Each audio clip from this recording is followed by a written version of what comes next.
প্রথম দেখায় মনে হবে এটি যেন কোনো স্বর্গের টুকরো। নীল সমুদ্র, সবুজ বন আর শান্ত পরিবেশ। কিন্তু এই দ্বীপের বুকের গভীরে লুকিয়ে আছে ভয়ানক এক ইতিহাস। এটি হলো বিকিনি অ্যাটল, মার্শাল দ্বীপপুঞ্জের একটি অংশ।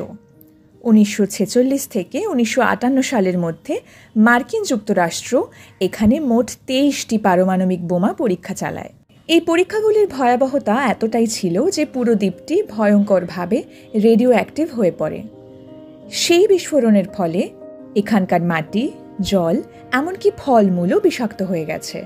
এই কারণে আজও দ্বীপটিতে মানুষের বসবাস সম্পূর্ণ নিষিদ্ধ।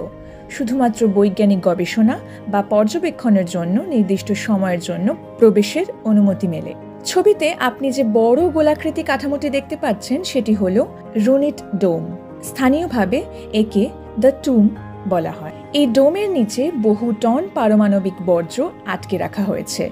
তবে উদ্বেগের বিষয় হল এটি সময়ের সাথে সাথে ক্ষয়ে যাচ্ছে, যা ভবিষ্যতে সমুদ্র ও আশেপাশের পরিবেশের জন্য বড় বিপদের কারণ হতে পারে।